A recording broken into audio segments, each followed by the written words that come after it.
I do. I think the president is taking executive actions, but there are limits to what the president can do without Congress providing the authority, and we haven't done it. And that's on us in Congress. And I think Democrats, because Republicans are not going to help us with this, we need to do away with the filibuster, and we need to get this done ourselves. Mr. Schiff, thank you very much. Ms. Porter, same question. You have 60 seconds. Good evening, California.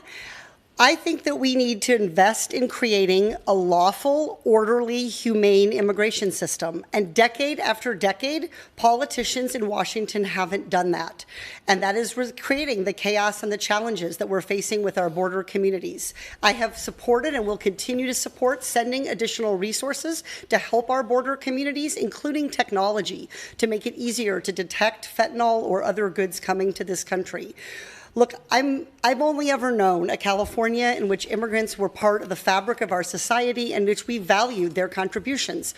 President Biden needs to continue to work on immigration and to take action to address this crisis. But most of all, we need different leaders in Washington who will get this work done. And to clarify, are you saying that President Biden should or shouldn't bypass Congress to take executive action to stem this current tide of migrants? 15 seconds. Presidential power over immigration is one of the areas where the executive actually has the most legal authority to act without Congress. So what I would say is President Biden should continue using the legal authority he has to address this issue while we elect leaders who will shake up Congress and get immigration reform passed. Ms. Porter, thank you very much. Ms. Lee, same question to you. You have 60 seconds. Well, thank you very much for hosting us tonight. I want to thank you, Nexstar, for making sure that the public voters have a chance to evaluate all of us as candidates. I believe that the president should take executive order.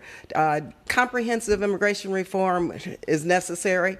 We will not have border security until we have comprehensive immigration reform. There are still some policies in place which Donald Trump actually had put into place when he was president. Those need to go. And so I believe that our immigration system should be orderly, it should be humane, and it should provide for due process. Currently, we need to make sure that we invest in cities and counties that are really helping immigrants, given the governor's abilities to send immigrants to other states, and what they're doing is dividing residents from immigrants. And so we need to invest in making sure that immigrants have a safe place to stay because they are part of our economic fabric. Ms. Lee, thank you very much. Mr. Garvey, same question to you. You have 60 seconds. And I agree. We do need new leadership in California. And I'll answer your question. On day one, the president opened the floodgates and created a crisis in the United States. He should be the one to step up and close the border. He should be the one. Let's stop the infiltration of the cartels. Let's stop drugs, rampant drugs coming into this country from China, by the way. Let's stop human trafficking. We do have a system in place, a system that has worked for 100 years, a pathway to coming to these United States legally. What we've done, and we continue to do, whether it's the streets of our towns or our border, have let illegal migrants into this country. It has to end. Mr. Garvey, thank you very much. Candidates, we want to stay at the border with a follow-up. Experts say billions of gallons of water from Mexico tainted with sewage, raw sewage, have entered the U.S. in just the past few weeks. Our BorderReport.com reporter Sal Rivera has the next question for you. Behind me is Smuggler's Gulch. When it rains, it turns into a raging river. This is one of the areas where a lot of raw sewage from Mexico enters the Tijuana River Valley on the U.S. side of the border. My question to you, candidates, is what are you prepared to do about this situation? Mr. Schiff, we'll begin with you. You have 30 seconds. There are two problems here. One is that you have this waste coming from south of our border, but there's another problem, which is there's a sewage plant in the United States in California that is broken, that is also not doing its job. We need to fix this problem on both sides of the border.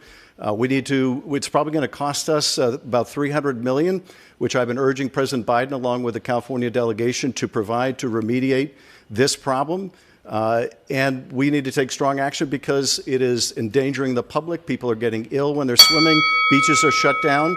And we need to bring urgency to address this issue. All right, Mr. Schiff, thank you for that. Ms. Porter, you have 30 seconds. This is a crisis of oversight. We have failed to do the work to make sure that this sewage treatment facility on the U.S. side, as well as the sewage treatment facilities on the Mexico side, are functioning as they are supposed to be. There are years of deferred maintenance. That's the reason we have more of a need to put additional resources there. I've met with the mayor of Imperial Beach and other leaders both on the ground to see the problem for myself, as well as met with them in Washington. We can solve this problem if we put the resources in place, but we have to deliver the accountability to go with it. Ms. Porter, thank you very much. Ms. Lee, same Yes. question. You have 30 seconds. It is very important that we ensure that the Environmental Protection Agency, with its investments in our environmental justice funds, that EPA invest in the cleanup, first of all, and also understand that in the Imperial Valley, and I have visited also and met with the mayor and saw the Tijuana River and what is taking place. It's a huge problem because you have low-income people, you have people of color, you have Latinos, you have Mexicans on the Mexican side, all are being affected by this, and so we need to have a focus on environmental justice also. Ms. Lee, thank you very much. And Mr. Garvey, you have 30 seconds. I think I'm the only one on this stage who has actually been down to the border. And I have been down recently. Incorrect. You can't go just once years ago. The poor people of San Diego and Southern California are the ones that are at the brunt of this dumping of waste that's coming across. You see signs that say you can't walk on the beach, you can't swim on the beach. So we have to take great actions in terms of protecting our people by speaking to where it came from and how we're going to go about stopping it. Mr. Garvey, thank you very much. Nikki? Moving on now to the economy. A recent Nexstar Emerson College poll found that 28% of Californians believe the economy is the top issue in the upcoming election, ranking higher than any other issue. According to Forbes, the cost of living in California is 50% higher than the national average. And as a senator, voters deserve to know what you would do about it. Ms. Porter, we're going to begin with you. You said wealth inequality is hurting millions of Californians, calling it a malfunction of capitalism. So we are wondering tonight, at what income level does wealth inequality begin? And you've laid out a plan for people below that, but what can people who earn above that level expect from you? You have 60 seconds. The issue with wealth inequality, there's no magic line. It's the gap that is the problem. We have a society in which billionaires get tax breaks from career politicians who take their corporate PAC checks, and in which everyday families continue to struggle. Look, Nikki, this issue is personal for me. My own children are questioning whether they're going to be able to live in California when they graduate from high school because of the high cost of living. That's why I've released a 10-point plan to address the housing costs, which is available at my website, katieporter.com. And I've focused on signing bills into law that actually reduce costs. For instance, my bill to bring down pharmaceutical prices. So just a quick clarification here. You'll have 15 seconds for this. We were looking for a specific number. The issue with wealth inequality is about the gap. The problem is that the workers who are creating the value, who are hard at work, are not receiving enough to live on, while Washington insiders continue to give huge tax breaks to the wealthy. We have to close that gap and make sure that California and America can still be a place of opportunity for the middle class. Ms. Lee, thank you. Ms. Porter, thank you. Ms. Lee, you have the next question. Both of our Democratic opponents are calling for a minimum wage between $20 and $25 an hour. You're calling for a $50 an hour federal minimum wage. That's 7 times the current national minimum wage of $7.25 an hour. Can you explain how that would be economically sustainable for small businesses? You have 60 seconds.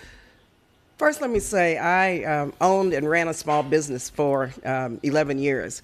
I created hundreds of jobs, benefits, retirement benefits, also health care benefits. I know what worker productivity means, and that means that you have to make sure that your employees are taken care of and have a living wage. In the Bay Area, I believe it was the United Way, came out with a report that very recently, $127,000 for a family of 4 is just barely enough to get by. Another survey very recently, $104,000 for a family of 1, barely enough to get by, low income because of the affordability crisis. And so just do the math. Just do the math. Of course, we have national minimum wages that we need to raise to a living wage. You're talking about $20, $25, fine. But I have got to be focused on what California needs and what the affordability factor is when we calculate this wage. Ms. Lee, increase. thank you. Mr. Garvey, you've said a primary focus for you would be reducing inflation. And one way you would do that would be cutting regulations for new housing. Specifically, which regulations would you cut? You have 60 seconds. Well, regulations just stifle the opportunity to grow the housing industry. And one of the ways to do this is to just cut back inflation by simply getting a free market capitalism that starts to address the needs of all the people and getting people stimulated again. It's supply and demand. We have to get materials to those who are willing to build the housing. We have to be able to say to hardworking Americans, I can afford that if interest rates are down, if mortgage loans are down. So collectively, with a robust economy, you'll see all these things start to happen and start to trigger. Quick follow-up for you, Mr. Garvey. We specifically asked which regulations you would cut. You have 15 seconds. Well, the regulation on housing, in which we see the cost of housing continue to rise for one simple reason. And let's take young adults. Young adults cannot afford to have the single most important equity in their lives, and that's a home. So I go back constantly to the idea of opening the gates, cutting down inflation. Mr. Garvey, thank you. And one more follow-up for you, 15 seconds. We know where your rivals stand on minimum wage. Where do you stand? Again, minimum wage is where it is and should be. If you look at what California has done to fast food franchises right now, increasing the minimum wage to $20, and what's going to happen? That's going to increase costs for hardworking Californians to go to a franchise. And instead of a Big Mac for $9, Mr. Garvey, thank you. Mr. it is Garvey, going to thank be you. $15. Mr. Garvey, thank you. Your time's up. Mr. Schiff, you supported forcing antitrust laws for grocery store mergers. How would that help people at the grocery store? And as a member of Congress, why haven't you called on the Biden administration to do more? You have 60 seconds. I have called on them to do more. In fact, I pressed the FTC when the chairman testified in committee to crack down on these mergers of grocery chains, because what happens is these big grocery giants merge. They effectively become a monopoly. They drive up prices. When I was in the north of this state, I had a conversation with a woman who was in her mid-30s. She told me she did everything that she was supposed to do. They said get a good college education, so she got a good college education. She got a lot of student debt along with it. She said her rent keeps rising. Between her rent and her college payments, she barely can afford her health insurance. She said she's terrified. She has nothing set aside for the future and no ability to set anything aside. She is speaking for millions of people at that age and at every age. We have to make the economy work for people again. And that means we have to build a lot more housing to bring down housing costs. We have to, yes, enforce our antitrust laws to stop these mergers driving up prices. We need to slap a windfall profits tax on the oil companies that are gouging us. Mr. Schiff, your time's up. Thank you. Frank? Turning now to the topic of homelessness, the latest numbers from the Department of Housing and Urban Development indicate that as many as 180,000 people are experiencing homelessness right now in California.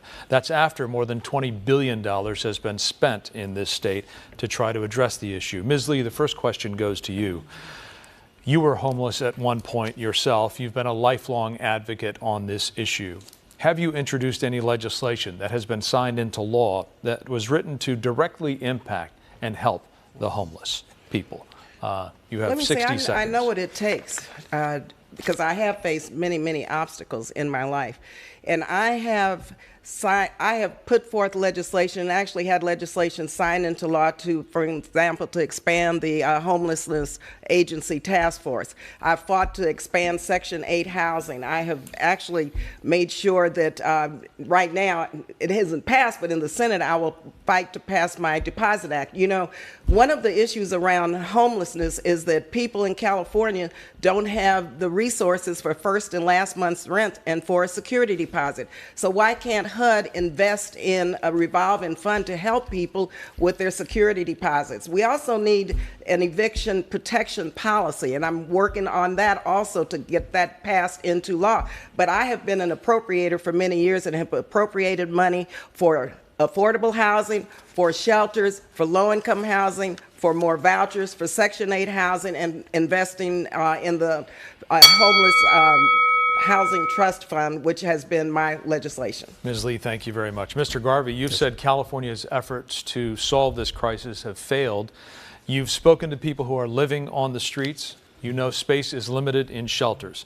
Should people who are experiencing homelessness be allowed to live in tents or in RVs or on beaches or in parks while they wait for a permanent solution? You have 60 seconds. $30 billion has been thrown at the homeless.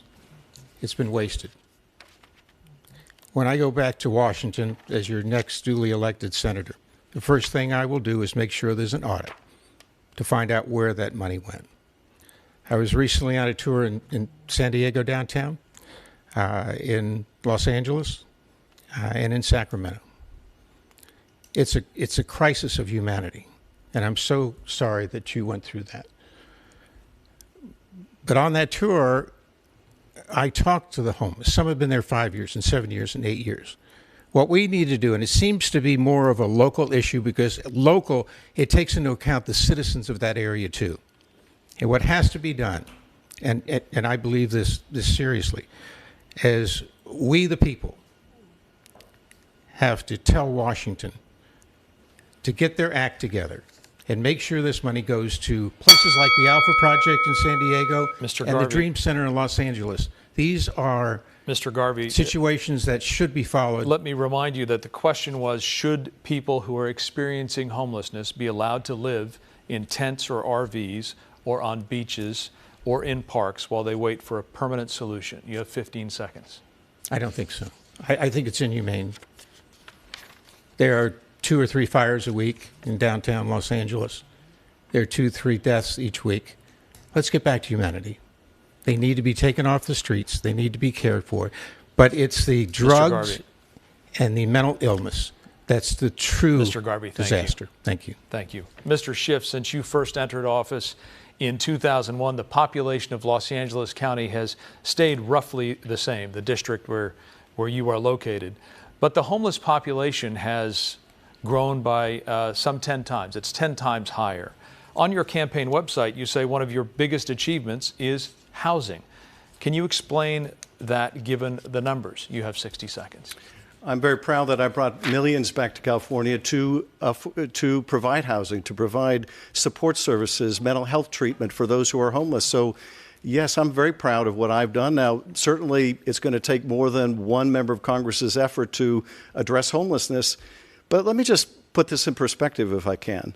My father turns 96 this month. He lives in Boca Raton, Florida. He's affectionately referred to as Boca Eddie. When he was starting out as a traveling salesman when I was a kid, he was in the clothing, the schmata business. He earned $18,000 a year. On the strength of that single income, our family was able to afford a home at $18,000 for the annual income of someone who's so close. We see how far we've moved from that point today.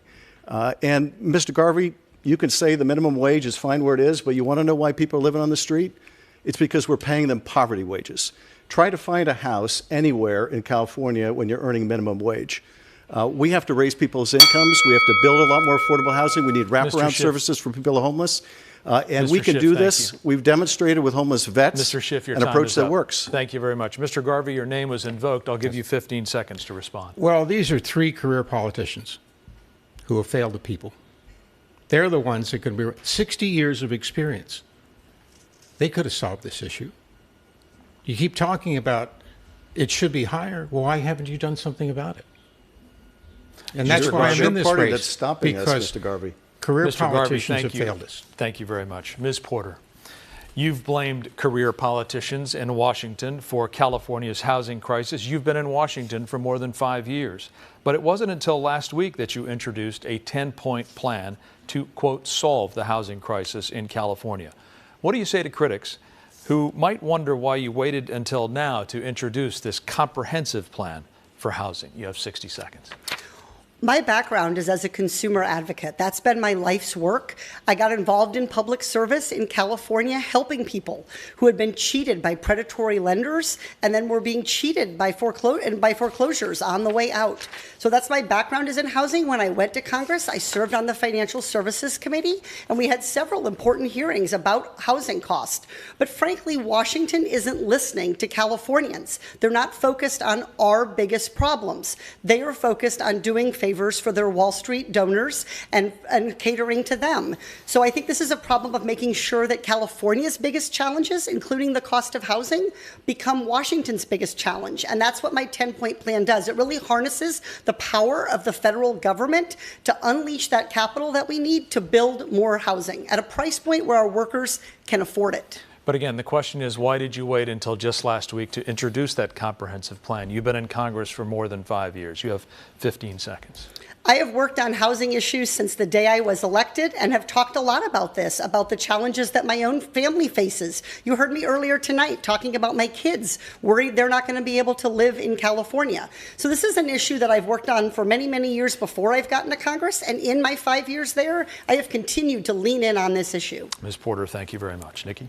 We're moving on now to the topic of Donald Trump. And we begin with you, Mr. Garvey. You voted for Donald Trump twice, but have declined to answer if you would vote for him again.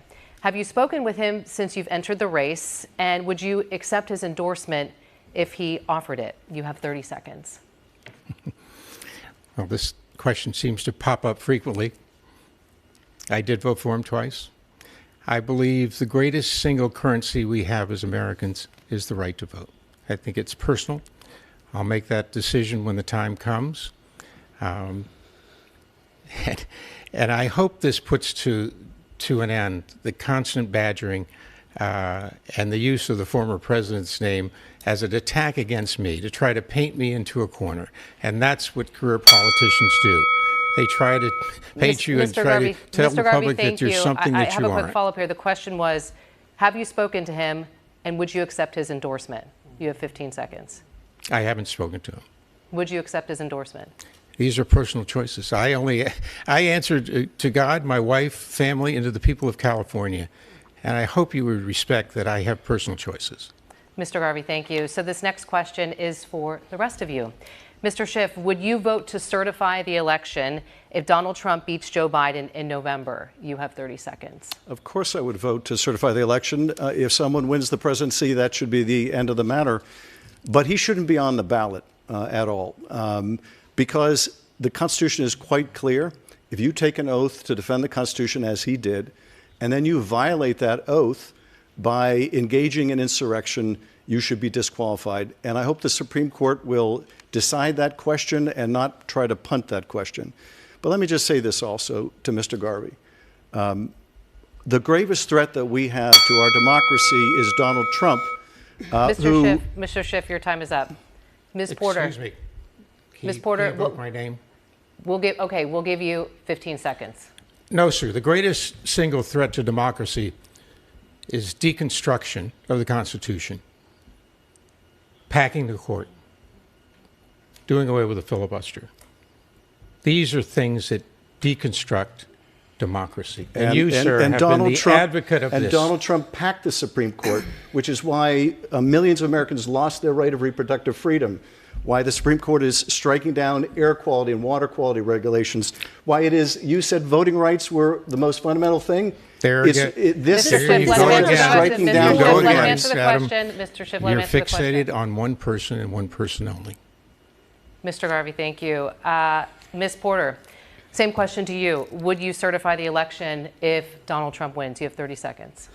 This kind of back and forth between Democrats and Republicans is what people are fed up with, because they're not focusing on the question that you asked, which is one that deserves to be answered. Yes, if Donald Trump fairly won the election, I would vote to certify the results. I have an obligation to do that and to uphold the Constitution. Donald Trump engaged in an insurrection and, in my view, should not be on the ballot. But if that is what the courts decide and he won the election, I think that would be a grave, grave harm and disservice to our country. It's a real threat to our democracy, but I would vote to certify. Ms. Porter, thank you. Ms. Lee, same question to you, 30 seconds. If Donald Trump won the election, I would vote to certify him. But Donald Trump is a threat to our national security. He's a threat to our democracy. He attempted to dismantle our democracy. I was sitting on the floor of the House on January 6th. I am the lead plaintiff in a lawsuit indicating and saying very clearly that Donald Trump is not above the law. He is not immune from the crimes that he has committed. And so we have got to fight to make sure and vote to make sure that Donald Trump is not elected as president. Ms. Lee, thank you. Mr. Garvey, one more quick follow-up for you. Will you vote to certify the election if Biden were to win in November? 15 seconds. Yes. Mr. Garvey, thank you. Frank, over to you. All right, turning now to a new topic. Retail theft and violent crime are real issues that California voters are dealing with right now. Mr. Schiff, this first question is for you. Have progressive reforms like doing away with bail for nonviolent crimes or reducing certain felonies to misdemeanors, have those progressive reforms gone too far? You have 60 seconds. There's no question that we have a crime problem in California, particularly with these smash and grab robberies.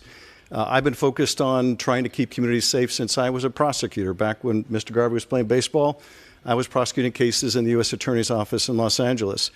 And I think to take action against these smash and grab robberies, we need to invest more in community-based policing. We need to have the kind of joint task forces that the governor has approved. I was, fortunate to bring back millions to my district to set up a regional DNA crime lab that could help identify the perpetrators and bring them to justice. I also brought back millions to resolve the rape kit backlog in Los Angeles, which was atrocious. So we need to use all of these tools, I think, to go after those that are committing these smash and grab robberies. But I think what we're seeing is not a result of the ballot proposition. The data just doesn't show that. So I wouldn't go so far as to say that this is a result of the ballot measure. We should have a data-driven approach, and the data doesn't support that conclusion. All right. Mr. Schiff, thank you. Ms. Porter, same question. Have these progressive reforms gone too far? You have 60 seconds. Every Californian should be able to feel safe in their communities. And we've all seen the news reports. And it's concerning as a parent and as a Californian to worry that we're not going to be safe when we're shopping, when we're parking our car, when we're going to church. And so I think it's really, really important that the federal government surge resources as appropriate to help with where the worst of these crimes are coming from, which is organized criminal enterprises, transnational crime. That's where we're seeing a lot of the fentanyl and these organized high-value retail thefts.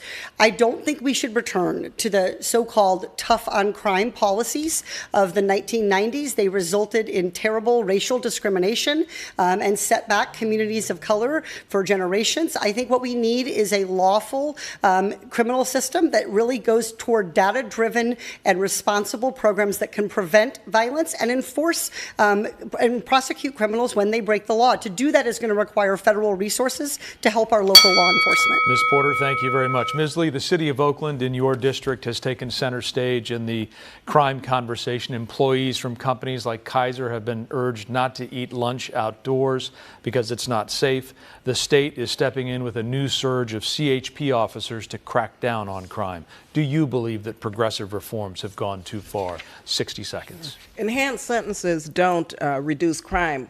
Everyone wants public safety. Everyone wants their children safe. Everyone wants their community safe. And I'm very pleased that the city of Oakland and the state of California and the county, all of us have come together to try to make sure that we enhance public safety and reduce crime. It's important that the federal government, and I always have said and continue to fight to bring federal resources in, because it's a partnership that must be enhanced if we're going to reduce crime. But let me just say a couple of things in terms of the underlying causes of crime. We've got to get these AK-47s, ghost guns, and assault weapons off the streets of California, off the streets of Oakland. We need national gun control measures. We have to reinstitute the assault weapon ban, and we have to address many more underlying conditions in terms of violence interrupters and funding young violence prevention organizations to prevent crimes before they are committed. To clarify, do you believe progressive reforms have gone too far? No, 15 seconds. No. No. Okay. Thank you very much. Mr. Garvey, we want to ask you a different question on crime that puts you at odds with many of your fellow Republicans. You said you are for an assault weapons ban. Are you committing now to vote yes on such a ban if you are elected to the U.S. Senate and it comes to a vote in the U.S. Senate? You have 60 seconds. Well, I think I reiterated last time that I did not say that. What I do say is California has spoken in terms of assault weapons. I do believe in the Constitution. I believe in the Second Amendment. I think it's been tried and tested. I think what is important are background checks, to continue to be diligent in terms of making sure that guns are in the hands of people that are qualified and capable. But getting back to, you were talking about crime on the streets. It's rampant. There's never been more crime in the streets of California than today.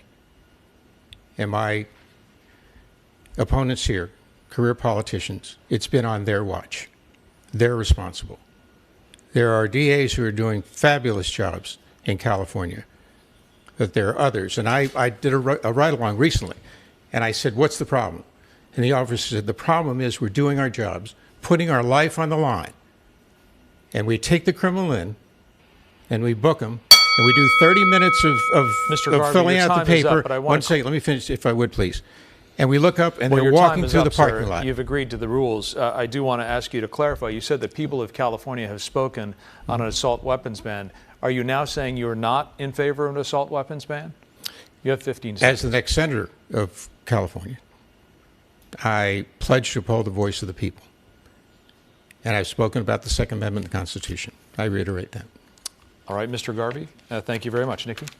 Our next topic has to do with age limits. In our most recent Inside California Politics poll, we asked voters their feelings on setting an age limit for federal office. 71% of those surveyed say yes, they support age limits, and that was before this past week's findings from the special counsel focused on the nation's attention on the age of the president even more. Ms. Porter, 60 seconds to you. Do you think Joe Biden, who is 81, and Donald Trump, who is 77, are too old to be running for a second term? You have 60 seconds. President Biden and his administration, the Biden-Harris administration, have delivered for Californians. We know, we hear this when talking to people about the fact that insulin, for example, is now $35, that we've invested in bringing back manufacturing jobs here to the United States, and that we're investing in clean energy to help us compete with China. When I'm evaluating President Biden, what I'm looking for is the results, what he's delivered to help my family, and I'm pleased with what he's done so far. I do think generally that age limits are a conversation for all elected officials that we ought to be having. You're absolutely right. Californians are wondering about this, and I think that's a conversation we ought to be open to. I think we need a mix of people who've had years of experience and people like me who've only been in Congress for 5 years. But I think we have to have that conversation. My colleague, Representative Schiff, voted against age limits for members of Congress in the very same week that he voted for age limits for Supreme Court justices. I think that's the kind of hypocrisy that makes Americans question where we are on this issue. Ms. Porter, thank you. Mr. Schiff, she invoked your name. We'll give you 15 seconds for rebuttal. Well, as Representative Porter should know, Supreme Court justices have life tenure on the court. You can't vote them off the bench, so they're quite different than elected officials that are always held accountable. So there's a very strong difference, and particularly when we have stacked the Supreme Court, as Mitch McConnell and Donald Trump did, with reactionary justices, there should be some mechanism to rotate the members of that court off the bench. So I favor term limits on the Supreme Court as well. Mr. Schiff, thank you. Nick, and those are term limits, not age limits, term limits. And there's a big difference. Ms. Porter, 15 seconds. As Mr. Schiff well knows, that is true that we have gerrymandering and elections that are deeply blue districts in which there really aren't competitive elections. In fact, he's hoping that the Senate race turns into one with his ads that he's running right now. So the reality is we don't always have the opportunity to make those changes. Ms. Porter, thank you. Your time's up. Ms. Lee, same question to you, and I will repeat it. Do you think Joe Biden, who is 81, and Donald Trump, who is 77, are too old to be running for a second term? You have 60 seconds. President Biden has delivered and continues to deliver for the American people. When you look at what was taking place in our country when President Biden and Vice President Kamala Harris won the election, People were dying each and every day from COVID, especially in black and brown communities. They came in and they turned this around with Democrats in Congress right away. And when you look at our economy, we have a long way to go, yes, but look at the jobs that have been created. Look at what has taken place in terms of equity, in terms of our labor unions, in terms of the right to organize, in terms of wages and benefits. We've created, and the Biden administration has created, millions of jobs through the infrastructure bill, through the Inflation Reduction Act. Experience matters, I have to say. And with regard to term limits, age limits, this is a democracy. People have a right to vote for who they want to vote for. This is not, we're not talking about an appointed position. We're talking about an election. In a democracy, everyone has a right to vote. Your time's up. Mr. Garvey, same question to you. 60 Absolutely. seconds. It's time that we let the people of California and this country make that decision. We've taken too many opportunities away from them. And when we're talking about this administration and this president, we're saddened when we look at him and the state he's in now. But let's not forget that this country is worse off today than it was 3 years ago, categorically. So the people will speak again. They will speak March 5th, and they will speak in November. Let's give the power back to the people, and especially in the state of California. Mr. Garvey, I want to clarify, though. The question was, do you think Joe Biden, who is 81, and Donald Trump, who is 77, are too old to be running for a second term? You have 15 seconds. I think it's capability. We all, in our own minds and with our own eyes and ears, have to make that determination. Mr. Garvey, thank you. Mr. Schiff, same question to you. You have 60 seconds. I think Joe Biden has done a remarkable job. He has taken the most aggressive action that we've seen in a generation to attack climate change. After 4 years of Trump talking about infrastructure week with no infrastructure, we got a bipartisan infrastructure bill done. The CHIPS and Science Act is going to bring back high-paying, good technology jobs to America. What he's done has been extraordinary. Now, some people are unfit for office at any age, and I put Donald Trump in that category. But look, I value someone who knows how to get things done, someone with the experience who knows how to get things done. You can't walk down the halls of Congress without tripping over 5 people that are going to say they're going to shake up Washington. They don't end up getting anything actually accomplished. I'm proud of the record I have of delivering for California, of delivering mass transit, of delivering an early earthquake warning system, of passing legislation to build light rail and to bring up-to-date textbooks to our schools. I took on insurance companies and passed a California Patient Bill of Rights. As I mentioned before, I brought millions back to the state to build housing. Senator Feinstein brought back billions to the state, and that's what I'm going to do. Mr. Schiff, thank you. Frank? Moving on now to Israel. Recently, a spokesperson for President Biden said that any peace will only begin with the elimination of Hamas. Ms. Lee, you have 60 seconds. Do you agree? I early on called what was taking place as it relates to the attacks on October 7th against Israel, a terrorist attack which we all condemned. I condemn. Israel deserves to live in security and in peace. I also have called for a permanent ceasefire. I know that only through a diplomatic and political settlement and discussions and resolve will, one, Israel be safe. Right now, currently killing 25,000 to 30,000 civilians is counterproductive to Israel's security.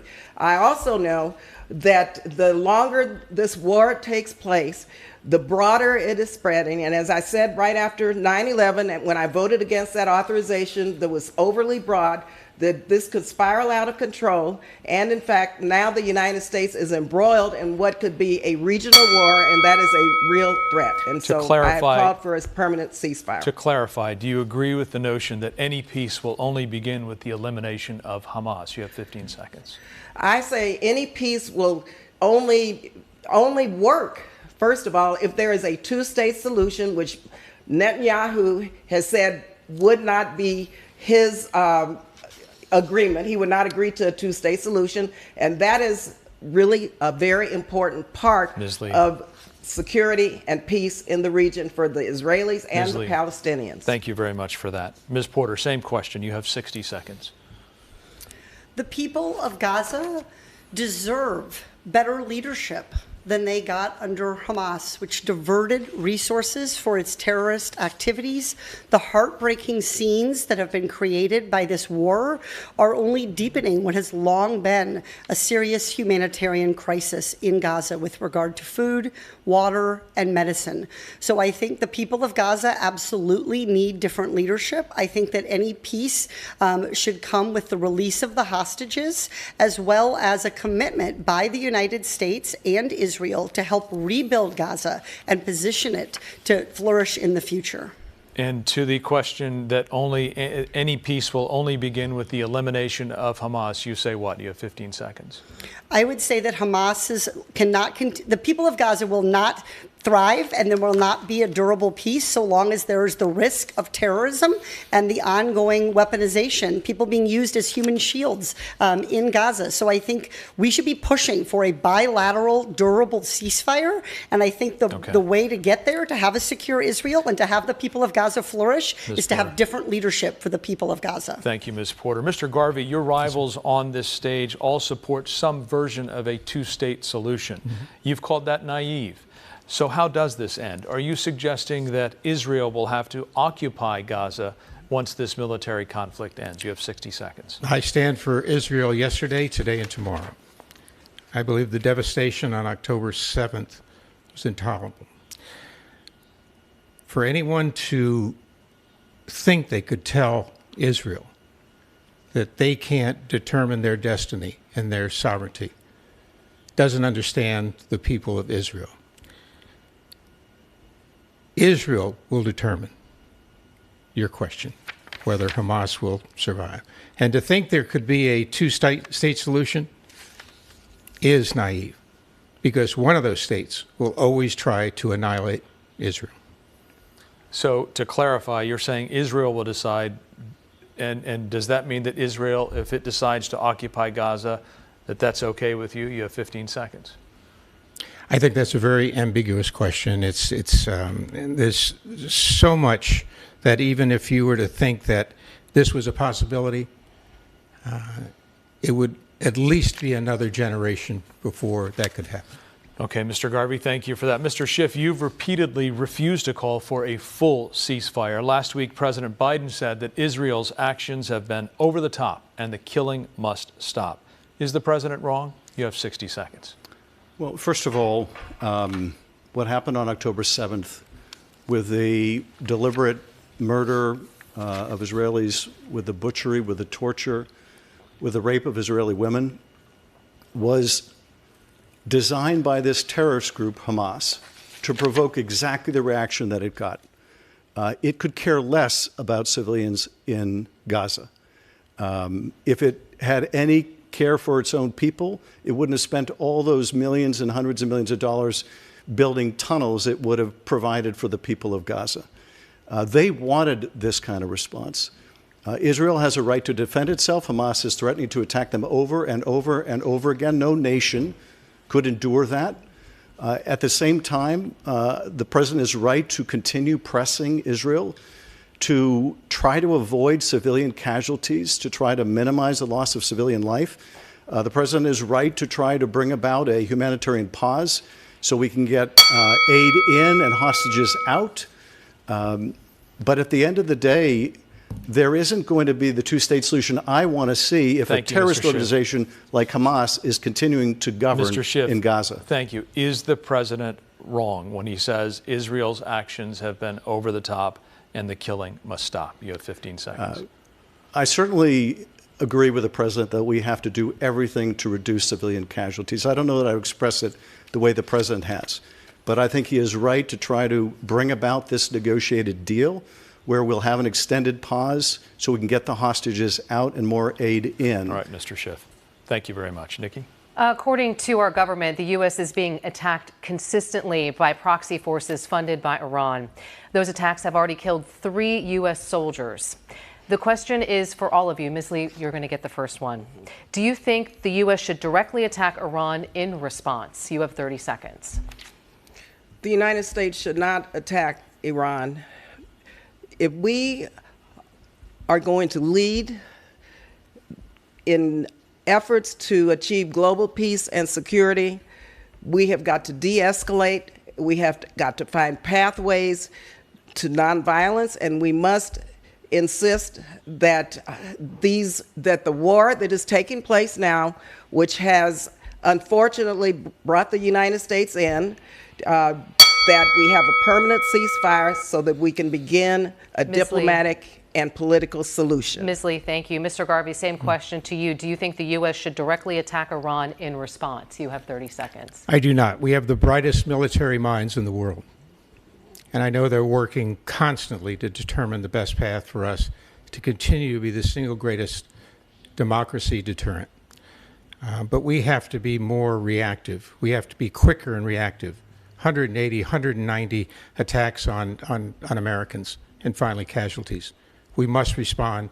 We must respond quickly. Mr. Garvey, thank you. Mr. Schiff, same question to you, 30 seconds. During the Trump administration, I had a meeting with President Trump along with several of my colleagues to discuss what our response should be when the Iranians downed one of our drones. To put it mildly, it was odd to be in the same room with him. But nevertheless, my advice to him would be the same advice to the president, which is our response ought to be proportionate. It ought to be taken in concert with our allies. I don't think attacking within Iran would be proportionate, but I do favor a very strong response that goes after these Iranian-backed militias. That sends a powerful message that any attack on American troops will be met with blistering force, and I think that's what the president has done. Mr. Schiff, thank you. Ms. Porter, same question to you, 30 seconds. I think we have to be clear-eyed about Iran as an enemy of the United States, and we have to have clarification and leadership from President Biden about what his Iran policy is. And I've passed an amendment through the House of Representatives to do exactly that.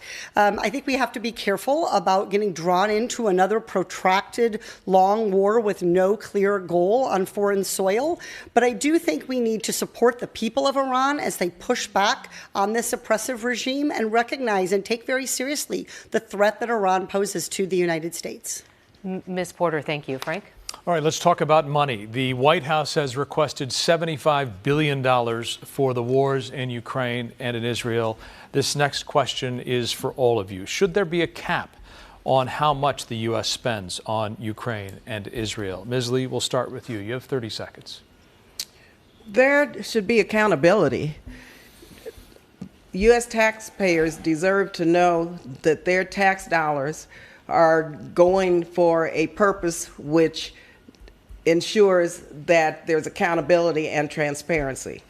It is very important also to make sure that all of our international laws are complied with in terms of the rules of engagement with regard to countries that are engaged in warfare.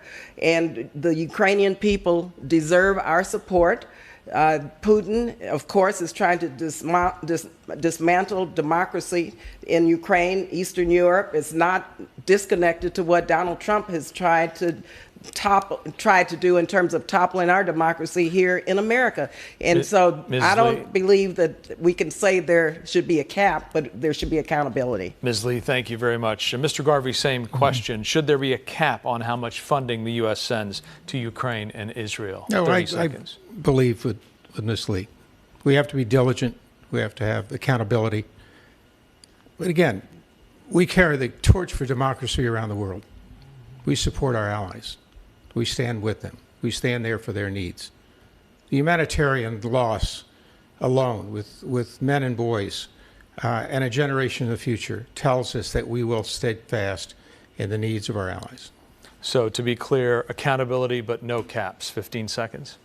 No cap. Okay, thank you very much. Mr. Schiff, same question, 30 seconds. What Vladimir Putin did in invading Russia threatens not only democracy and the sovereignty of Ukraine, but threatens all of us, threatens democracy around the world. I wouldn't put any kind of artificial cap. There should be accountability, but I wouldn't put a cap on it. I will tell you this, what Speaker Johnson is doing, and he just announced he's going to hold up this package, is deeply irresponsible. This is where today's GOP is. They're going to abandon an ally at war with our adversary. They're going to suck up to the Kremlin dictator. I can't believe that after Donald Trump sidled up to Putin in Helsinki and took the Russians' side over our own agencies, that Mr. Garvey Schiff. still voted for him a second time. That's Mr. really not Schiff. where I'm coming from. All right, Mr. Schiff, thank you. Ms. Porter, same question. Should there be a cap on how much funding the U.S. sends to Ukraine and Israel? 30 seconds. The United States needs to stand up for freedom, for democracy, and for human rights. And we need to do that around the world. Our own democracy is only going to be safe if we are fighting for those values around the world. So I support aid to Ukraine and aid to Israel. I support aid to Taiwan.